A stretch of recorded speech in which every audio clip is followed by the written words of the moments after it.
Hey everybody, what's going on? This is Rob from Fantalytica here. Today we're going to be talking about potential Rookie of the Year players for next year.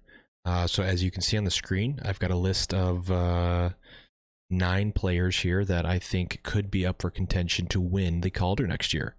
So without further ado, let's go through the list real quick, and this is not in any particular order, okay? So we've got Caufield, Dylan Holloway, Riley Damiani, Jonatan Berggren, Alex Newhook, Shane Pinto, Connor McMichael, Alex Turcotte, and Quinton Byfield. So obviously Quinton Byfield would be first on this list if we were doing it in order, but I just wrote those names down based on no real reason, really. So let's just jump right into it. So first on this list, I've got Caufield. So Caufield, I think, has one of the most realistic chances of winning this. Mostly because he's going to be on the Canadiens, where they can always use more goal scorers, and we've got a guy like Caufield who's seriously lighting it up. I mean, he scored 30 goals in 31 games for the NCAA University of Wisconsin team. I mean, that's just ridiculous, right?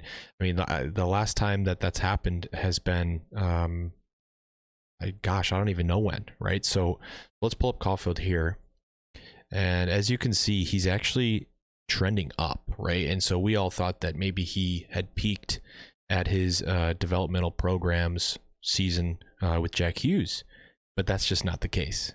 When he went and played this year, it seemed like he had something in him that made him feel like he needed to do more than last year with Turcotte on his line. Now, obviously, he's got some good teammates that, you know, on the front end of the top 6, they're pretty loaded, but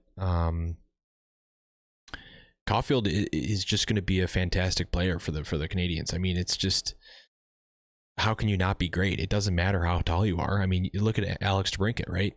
He's what, 5'8", 5'7"? Caufield might be 5'7" or maybe 5'8". I don't know his exact height. But when you put a guy like him in front of Shea Weber, you play him with Josh Anderson, who's going to bang in the corners for you. You're going to get maybe a Kotkaniemi who can actually maybe do some more. He's going to be sitting on the doorstep in the Ovechkin spot every game, every power play. I would not be surprised to see Caufield put up 40 goals his first year. Now, DeBrincat put up, 31 his rookie year?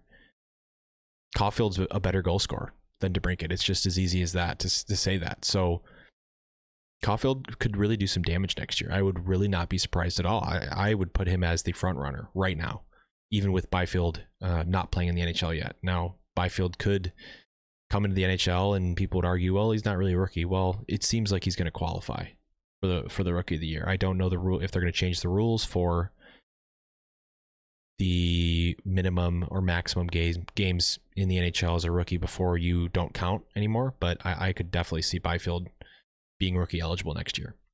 So here's Caufield. He looks great, right? I'm excited to watch him. If you have a fantasy team and you can get Caufield in any stretch of the imagination, I would move him, and I would move mountains to get him. So next on this list, we've got Dylan Holloway, right? So let's go grab him. Let's see here.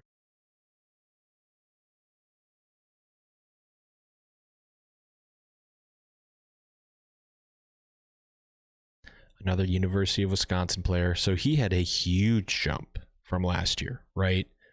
He's playing with Caufield.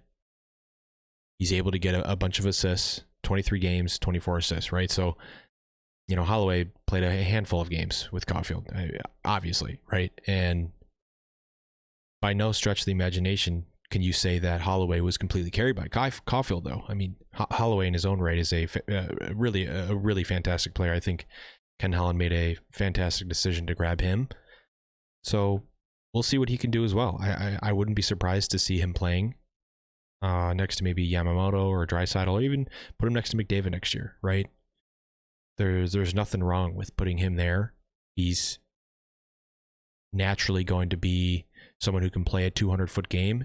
He's probably not going to be able to keep up with McDavid, but if you put him in a situation where, you know, you're playing with a Draisaitl, a Puljujarvi, McDavid, Yamamoto, those are all high skill players. So he could fit as the fifth player in that top 6 regime that might be going forward.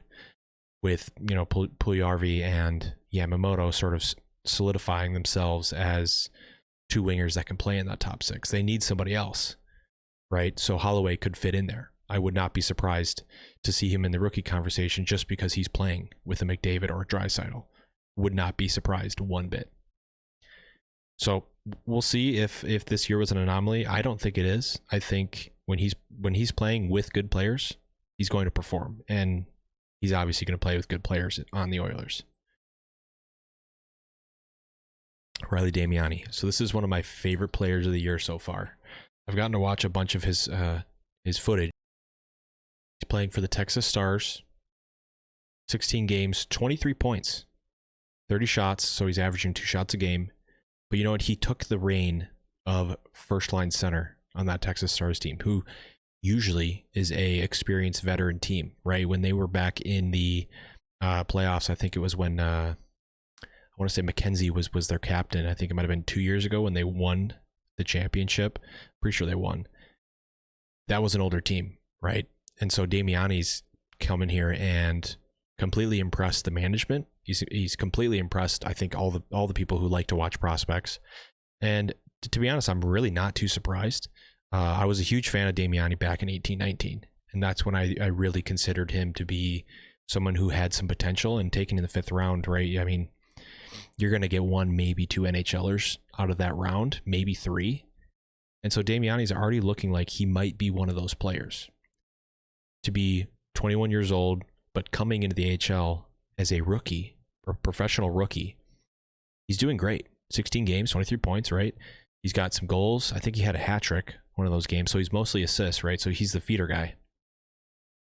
But he's doing great. I think there's definitely some more time for him to marinate down in the AHL. I think there's no real rush to move him up. I think you'd like to have his confidence stay up and stay high, so that when he does come to the NHL, not only does he have the mental capacity to handle it, but he also can, because if they wait till the offseason, they can find a room to potentially plug in a 3C rookie, a 4C rookie, a 3 winger, right? So they can find room for him next year. And I think with Jason Robertson coming out of nowhere, really, I mean, personally, I thought it was coming out of nowhere. I mean, I know a lot of people are super high on Jason Robertson, but I just really didn't expect how he's playing to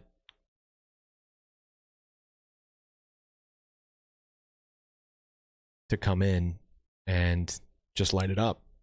He's getting more time on ice. And this is Jason Robertson I'm talking about, not Damiani. Damiani's also getting a lot of ice time, but Jason Robertson is a great player for the Stars, and I think Damiani could one day be a long-term line mate of Robertson. So Damiani, great pick for fantasy. Super underrated, I would say. Maybe not as much now. At the beginning of the year, when he was 3, 5, 7 games in, I was telling everybody, hey, you got to go pick this guy up right now. He's going to start blowing the lid off this league. So grab him if you can. This might be one of the last chances before he is mainstream. But I really like Damiani, for sure. Jonatan Berggren. So I'm a Red Wings fan. I love Jonatan Berggren. He has really came into his own this year. And even with injuries, right? It took him a little bit to get his legs under him, right? Last year he had a pretty okay year. But this year it's just, with 15 minutes on ice, he's a point per game player basically on a very mild SHL team. And to watch him, I think the creativity is just oozing out every game. He's so confident. He's able to carry the puck around the zone, sort of like Matt Barzal does. He's fearless, and he's going to really help the Red Wings. I think he's a perfect second-line winger. I think he's a perfect player to play with a guy like Zadina, who likes to shoot. Berggren is a puck transfer player, right? So he can move the puck wherever you need him to go. He's a good skater. He's got a weird hunchback skating stride to him, but that's really besides the point. I think overall the value that he could bring to a fantasy team is tremendous. I think you're not going to acquire him for cheap now. I think this was his year that he really came out and said, hey, these injuries are over with. They're the past. Let's go at them. I'm going to join the Red Wings next year. I'm going to start lighting it up. And when you got him, you've got Seider, you've got Zadina, Larkin, Bertuzzi. Mantha could get moved, right? You've got a very young core starting to formulate. Raymond, of course, I don't know if he comes to the Red Wings next year. I'd love to see him there. I just don't know if he's ready.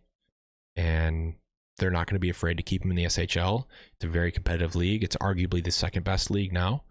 The KHL is, depending on who you ask, the SHL and the KHL are very neck and neck when it comes to compete level, right? And the second best league in the world. I would still say that the AHL is third, with the SHL and Russia kind of being a tie. I would definitely say that SHL is an impressive league. And so to see Berggren playing 48 games and putting up 44 points, right? Like that's just bonkers, right? It's completely bonkers. He's breaking records. I think he was really close to beating Zetterberg's record. I think the only other player that the under 21 points per game record, I think, is Elias Pettersson. He had that record. And so Berggren was sort of for a little bit close, but I mean, it's just fantastic to see Berggren finally coming out of his shell and playing the way he's playing. Alex Newhook, Colorado Avalanche forward prospect. He only got to 11 games this year, 15 points, 45 socks. So he's a stalwart on the offensive side, right? So Newhook, he had a fantastic year last year. He played, I think it was like 32 games, 45 points in college. And I mean, that's really good. You're just not going to get that out of a 19-year-old normally. And so Newhook out of the gate was a really interesting prospect to watch. And I think people got a little jealous because, of course, the Avalanche grab him. I mean, the Avalanche time and time again have been able to find really high-end players in the draft, and they hit a lot better than most teams. So you look at Newhook, and I watched a lot of his games this year as well. He's a very interesting player in the way that he's got high hockey IQ. I think he's absolutely going to stick with the Nathan McKinnons and the Rantanens on the power play, on first line. I could really see Newhook being what everybody thought Tyson Jost was going to be. I know that everybody makes that comparison, right? Because they come from a lower tier, quote unquote, Canadian league. They go play NCAA, they light it up.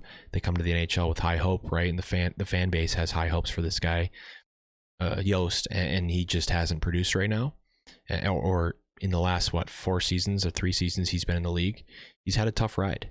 I think Newhook is not the case here. I think he's going to come in, and I think they're going to probably develop him a little bit differently than Jost. I think they could have done a better job of deploying Jost.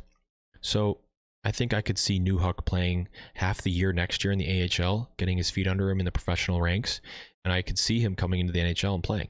Now, that's what I would do, but the Avalanche may put him on the NHL roster to start the year next year. And if they do that, he could be a Calder candidate just because by virtue of who he's playing with.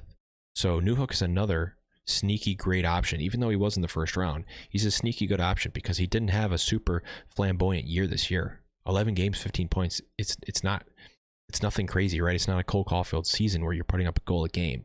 11 games, 15 points is a lot of players do that. A lot of college players do that. Now, he's 20 years old now.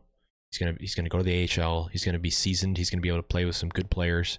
And once he does play in the NHL, I think they have to stick him on a line where he can afford to make mistakes and not get screwed over. I think playing with a Kadri would be a perfect opportunity for him to sort of hone in his professional game in the NHL, learn from his mistakes. Kadri's obviously a very good teammate, maybe not so much when it comes to taking penalties, right? But he's probably a great player to play on a line with.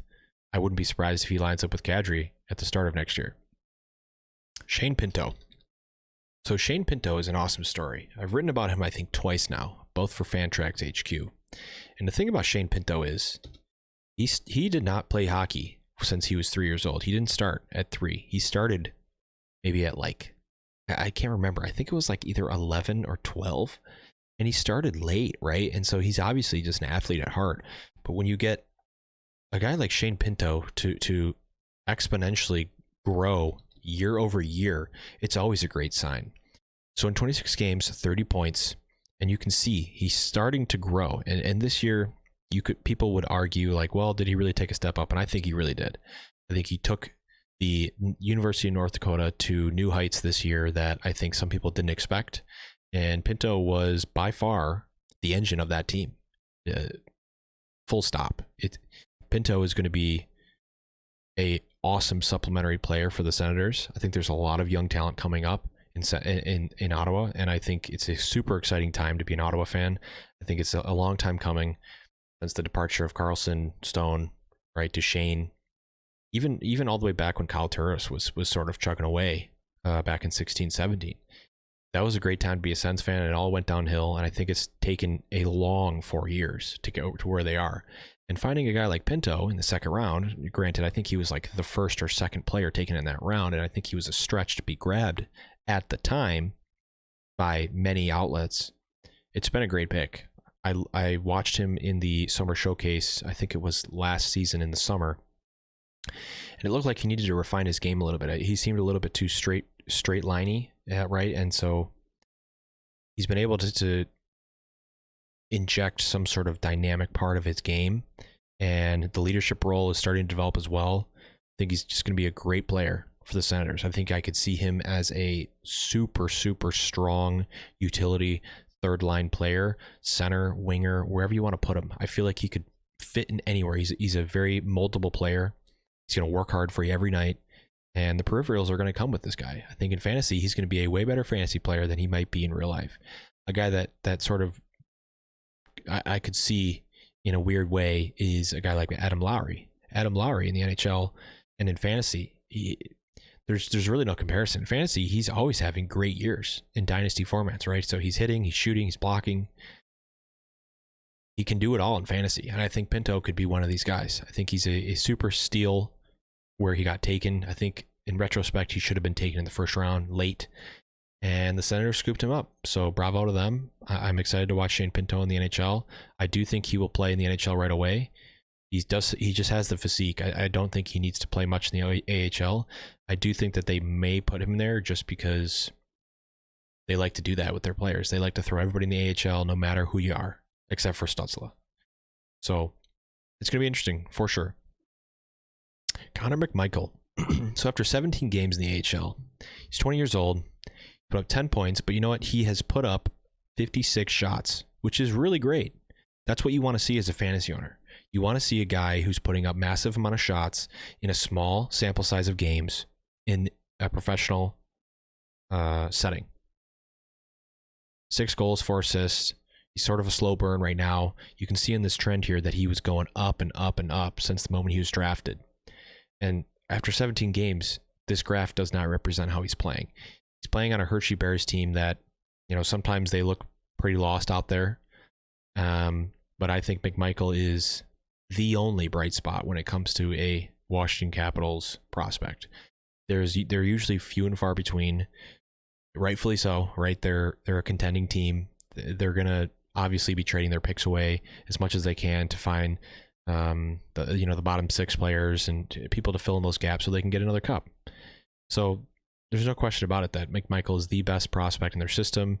Alex Alexiev is a ways down for McMichael. He's a very, very, very good prospect. I think McMichael was one of my favorite players going into this draft. So it's really awesome to see him flourishing. And by the end of this AHL season, I can see him towards a point per game. And obviously the AHL competition is a little bit watered down when it comes to brute physicality and the adult professional setting, right? Because you've got all these OHL kids, WHL kids, all these younger kids that are playing in this league that, you know, frankly, it's more of a elite junior league, right? And that's probably not even close, but it's more so like that than it is a regular year in the AHL. So I think McMichael's going to adjust rather quickly. He's adjusting every day, and a great fantasy player for you to have. I wouldn't expect anything more than a second line center here. I think he would be a super versatile player who can play in your top 6. I think he kind of reminds me of Kadri in a weird way as well. So take that for what you will. McMichael's an awesome prospect to have. He's super fun, and he's definitely going to get playing time because as these Washington Capital players get traded or age, they're going to have to find holes to fill, and McMichael's going to fill one of those holes. Alex Turcotte. So funny story, Alex Turcotte is the age of my younger brother. He's 20 years old. My younger brother's 19, and growing up, Turcotte played in my area, right? So he grew up in Detroit. He played in AAA, and when he was really young, like maybe 11, he had played on my brother's team. And I remember watching him and his dad stick handle on the local ice that I ironically had played at the time as well. And his hands were golden. They were so awesome. I watched him and he had so much skill, and likely because his dad wanted him to stick handle so well and be so skilled, so that all he had to do was follow it up with effort. And I think it's worked out marvelously for him. He went super high in the draft. Obviously, he played on a super stacked USDP team. But it doesn't matter, because after 16 games, he's at 10 points. He had a great year in college as well last year. He's one of those slow burner guys as well, kind of like McMichael. But I think Turcotte's potential is very high. I think he's got amazing skill. He's got one of the highest skill sets in the class that he was picked in. He's going to be. I could see him being the first line center, in addition to Byfield as well. I think they could both be 1Cs, and it could end up being a Backstrom Kuznetsov, right? Both of those guys are really, really, really good players. Backstrom, Hall of Fame player. Kuznetsov, probably not, but he could get there, right? And so they're not the Crosby Malkin, right? They're not going to be that. But I could absolutely see Turcotte and Byfield being a super strong top 5, top 6, top center duo. Now, Turcotte, of course, has the skill to play on that first line. I think Byfield easily could as well. So, Turcotte's just a slam dunk for a pick. I think he went 5th, and most people probably picked him around 5th in their fantasy draft. And so far, it's playing out perfectly fine. He's going to get in the NHL. He's probably going to have a 30-point season as a rookie. I don't see him being a rookie of the year. It would be tough for me to say that when you see some of these guys in this list who have performed so much better in a professional environment. But him and Byfield are going to be fantastic. I cannot wait to watch the new LA Kings come out, unveil their new young roster after Kopitar starts to give up the reins, and Doughty's starting to get a little bit older as well. That new roster is going to be a really exciting team to watch, and I cannot wait. And especially with LA being a relatively large market. Obviously hockey in LA is not too big, but the market there is going to take in Byfield and Turcotte with open arms, and it's going to be really awesome to see them. Kupari, Anderson, Dolan. It's going to be awesome. There's a huge influx of players there. Kaliev. The list can go on and on. It's going to be really fun to watch these guys, and I hope they all pan out the way that they should.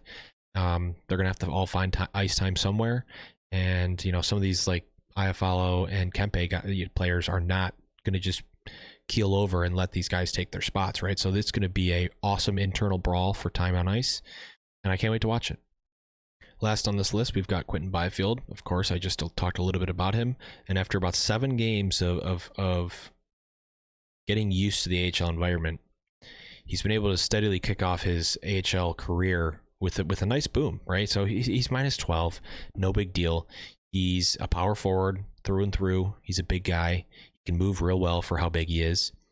He's got 6 goals, 10 assists, 21 games. That's a really good line. And even though he was second overall, and people should say that he should be in the NHL, and that's not good that he's not in the NHL. But he's such a young player for that draft. He was so young, and so you just give him time in the AHL. Why does it matter, right? It's a COVID season. It really doesn't matter. You're playing professional hockey. You're a high end player, right? Like the Byfield could eventually be one of the best centers in the league. I really do believe that. He at some points in his career when he was really young, he was arguably first overall player. Lafreniere obviously took that spot, but the jury's out, right? Byfield could easily be the best player of this draft. I could see him dethroning Lafreniere. I mean, obviously Lafreniere is having a really tough year, and everyone always goes, "Oh, Joe Thornton, he only had like 7 points in 80 games," and all this talk about how he's going to bounce back. And well, okay, let's watch him bounce back. I do believe it. Lafreniere is a really skilled player. That's why he's taken first overall, and he's on a great team to start to pick himself up. You're right. He's got an influx of players to play with that are going to feed him the puck and score goals off of his feeds. So, enough about Lafreniere. I think Byfield could 100% be a better player than Lafreniere. Statistically, he was actually number 1 in Fantalytica last year. Lafreniere was number 2. So take that with a grain of salt. I don't think it really means too much at all. I mean, it's just a statistical projection based on a number of parameters that we have in our algorithm. But Byfield's going to be a strong 1C, or, you know, dual 1C with Turcotte.